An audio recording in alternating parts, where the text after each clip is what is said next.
Hello guys, good morning. നിങ്ങൾക്ക് എൻ്റെ ഒരു പുതിയ വീഡിയോയിലേക്ക് സ്വാഗതം. ഒരു ശുഭദിനം ആശംസിച്ചുകൊണ്ട് ഏവർക്കും സ്വാഗതം. ഇന്നലെ രാത്രി ഞങ്ങൾ ചെറിയൊരു ഫംഗ്ഷൻ കണ്ടക്ട് ചെയ്തായിരുന്നു. ആവണിയുടെ ബർത്ത്ഡേ ആയിരുന്നു. ആവണി എന്ന് പറയുന്നത് ഞങ്ങളുടെ റീൽസ് ചെയ്യുന്ന ഒരാൾ മാത്രമല്ല, ഞങ്ങൾ 4 മക്കളാണ്. അതിനകത്ത് പ്രമോദ്, പ്രസീത, പ്രിയ, പ്രദീപ്. പ്രസീതയുടെ രണ്ടാമത്തെ മകളാണ് ആവണി. ഓരോരുത്തരെയും ഇൻട്രൊഡ്യൂസ് ഞാൻ ചെയ്യാം ഓരോരോ വീഡിയോയിലൂടെ. കാരണം ഇല്ലെങ്കിൽ നിങ്ങൾക്കും കൺഫ്യൂഷനാകും, എനിക്കും കൺഫ്യൂഷനാകും. ഇന്നലെ ഡ്യൂട്ടി കഴിഞ്ഞിട്ട് 2 മണിയോടുകൂടി ഡ്യൂട്ടിയിൽ നിന്ന് റിലീവ് ചെയ്ത് ഞാനും അവനെയും പോയി നേരിട്ട് മേടിച്ച കേക്കാണിത്. പിന്നെ ഞങ്ങളൊരു 7 മണിയോടുകൂടി ചെറുതായിട്ട് ലൈറ്റൊക്കെ ഇട്ട് സെറ്റ് ചെയ്തു. പിന്നെ എല്ലാവരും ഭയങ്കര ഡാൻസും കാര്യങ്ങളും ഒക്കെ ആയിരുന്നു. ഞങ്ങളുടെ വീട്ടിലെ വാഴകളെല്ലാം കൂടെ കുറച്ചുകൂടെ ലൈറ്റും കാര്യങ്ങളൊക്കെ ഉണ്ടായിരുന്നു. പക്ഷേ ഇട്ടില്ല. കാരണം എന്ന് വെച്ചാൽ ചേട്ടൻ എന്നോട് പറഞ്ഞിട്ടുണ്ടായിരുന്നു. കാരണം എന്നാ ഇവന്മാരെല്ലാം കൂടെ പിന്നെ പെരുത്തിരിക്കും. പിന്നെ എവിടെയെങ്കിലും ആശുപത്രി കൊണ്ടുകൊണ്ട് വരും. കാരണം ഇവന്മാർ പറഞ്ഞാൽ ഒട്ടും അനുസരിക്കത്തില്ല. കാരണം എല്ലാം കണ്ടില്ല, ഭയങ്കര അലമ്പാണ്. ഇതെല്ലാം അലമ്പാക്കുന്നത് ഞാനാണ് എന്നൊരു പരാതിയും വീട്ടിലുണ്ട്.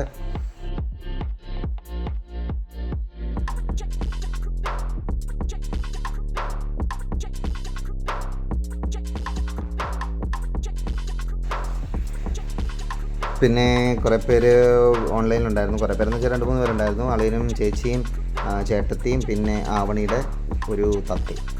ഇതിനേക്കാൾ ഏറ്റവും വലിയ ഹൈലൈറ്റ് എന്ന് വെച്ചാൽ അമ്പാടിയുടെ ഒരു ഊളപ്പാട്ട് വരുന്നുണ്ട്, കേട്ടോ.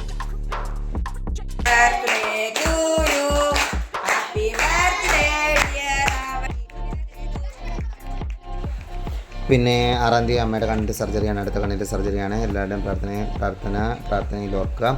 പിന്നെ ഇത് കഴിഞ്ഞിട്ട് ചിലപ്പോൾ ഹാർട്ടിന് പ്രോബ്ലം ഉണ്ട്. ഹാർട്ടിൻ്റെ സർജറി നടത്താൻ പറ്റുമോ എന്നറിയത്തില്ല. ഇത് കഴിഞ്ഞിട്ട് കൊണ്ട് കാണിക്കാനാണ് പറഞ്ഞേക്കുന്നത്. പിന്നെ ഫുഡിലേക്ക് പോകാം. ഫുഡ് ചിക്കൻ ഫ്രൈ ഉണ്ടായിരുന്നു. പിന്നെ ചിക്കൻ ഫ്രൈ ഒരു പ്രത്യേക രീതി ചെയ്തതാണ്, അങ്ങനെ കരിച്ചെടുത്തതാണ്. പിന്നെ പൊറോട്ടയായിരുന്നു കഴിക്കാൻ. പിന്നെ മയണൈസ് ഞങ്ങൾ വീട്ടിൽ തന്നെ കുക്ക് ചെയ്യുമായിരുന്നു, പ്രിപ്പയർ ചെയ്തെടുക്കുമായിരുന്നു. കാരണം എന്താണെന്ന് വെച്ചാൽ പുറത്തുനിന്നുള്ള മയണൈസ് നമുക്ക് വിശ്വസനീയമല്ലാത്തതുകൊണ്ട് നമ്മൾ വീട്ടിൽ തന്നെ റെഡി ചെയ്തെടുക്കുമായിരുന്നു. ഇതിൻ്റെ ഒരു വീഡിയോ ഞാൻ ഇനി സെപ്പറേറ്റ് മയണൈസ് എങ്ങനെ ഉണ്ടാക്കുന്നുള്ള ഒരു സെപ്പറേറ്റ് വീഡിയോ ഞാനിടാം. പിന്നെ ചിക്കൻ കറി ഉണ്ടായിരുന്നു. ചിക്കൻ കറിയല്ല, ചിക്കൻ നന്നായിട്ടൊന്ന് വരട്ടിയതുണ്ടായിരുന്നു പൊറോട്ടയുടെ കൂടെ. ഒരു ഇച്ചിരി ഗ്രേവിയാണ്. അതിനിടെ അമ്പാടി എനിക്ക് കേക്കും കൊണ്ടുവന്നു. ഞാൻ മേടിച്ചില്ല, കാരണം വെച്ചാൽ അവസാനം കഴിക്കാമെന്ന് വെച്ചു. പിന്നെ ചിക്കൻ പെരട്ടിയതുണ്ടായിരുന്നു.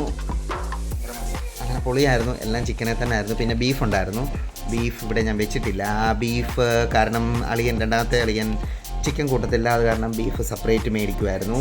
ബീഫ് ഇതിനകത്തില്ല. പിന്നെന്താണ്, ഞങ്ങൾ 1/2 മണിക്കൂറോടുകൂടി തന്നെ സംഭവങ്ങളെല്ലാം വൈൻഡപ്പ് ചെയ്ത് അവസാന പീസ് കേക്ക് കഴിക്കാൻ ചെന്നതിൻ്റെ അവസ്ഥ ഇതാണ്. പിന്നെ ഇതിന് തൊട്ട് നിൽക്കുമായിരുന്നു. പിന്നെ പിള്ളേരെല്ലാം നല്ല അടിപൊളിയായിരുന്നു. പിന്നെ വേണ്ട അവനെയും ഈ വാഴകൾ രണ്ടും കൂടെ ഭയങ്കരമായിട്ട് ഫോട്ടോ എടുപ്പും കാര്യങ്ങളും ഒക്കെ ആയിരുന്നു. പിന്നെ അവർ ഓൺലൈനിൽ ആരണ്ടെന്ന് വെച്ചാൽ അവരുടെ ഫ്രണ്ട്സിനെയും കാര്യങ്ങളെയൊക്കെ വിളിക്കുന്നുണ്ടായിരുന്നു. ചേട്ടത്തി അങ്ങനെ വിളിച്ചിട്ടുണ്ടായിരുന്നു. പിന്നെ അവർ ഫോട്ടോ എടുപ്പും കാര്യങ്ങളൊക്കെയാണ്. ഓൾമോസ്റ്റ് എല്ലാം അടിപൊളിയായിരുന്നു. പിന്നെ നമുക്ക് പുതിയൊരു വീഡിയോയിൽ കാണാം. ഞാൻ ഇടയ്ക്കിടയ്ക്ക് പിന്നെ ചേർക്കുന്നുണ്ടല്ലേ, അത് ഞാൻ മാക്സിമം കട്ട് ചെയ്യാൻ ശ്രമിക്കുന്നുണ്ട്. ഒരാളെന്നോട് ഇങ്ങനെ പറഞ്ഞു. പിന്നെ പുതിയ വീഡിയോയിൽ കാണാം. ബൈ.